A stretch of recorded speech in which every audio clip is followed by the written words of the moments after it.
Je ne renierai jamais Allah. » Alors le pharaon ordonne une chose horrible. « Chauffez-moi de l'eau jusqu'à ce qu'elle soit bouillante. Mettez-la dans un grand récipient et amenez-la-moi, » dit Pharaon. Il veut briser la femme. Alors il commence par ses enfants. Un par un. Il les jette sous ses yeux dans l'eau bouillante. Imagine, une mère, regardant ses propres enfants se faire bouillir, puis vient le tour de son bébé. À cet instant, un miracle se produit. Le bébé parle. « Oh ma mère, patiente, tu es sur la vérité. » À ce moment-là, tout change. Sa peur disparaît. Sa foi devient plus forte que tout. Elle regarde le pharaon et choisit Allah. Elle accepte de mourir plutôt que de renier sa foi.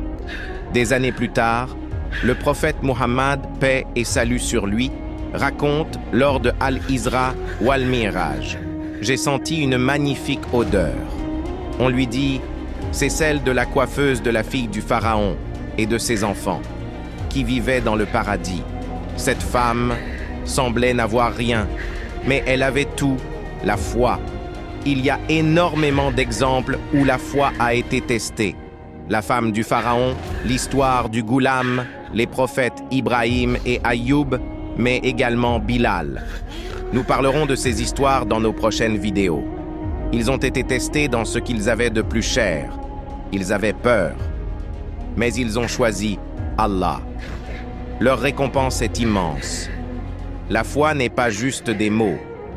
C'est un choix, surtout dans les moments difficiles.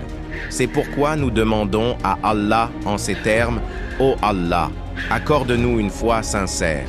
Ô Allah, nous te demandons une foi qui ne faiblit pas, un bonheur éternel et la compagnie du prophète au plus haut du paradis. » Abonne-toi à Baldina pour ne pas manquer la suite des vidéos et n'oublie pas de nous donner une pouce bleu pour nous encourager. Et écris Amin en commentaire.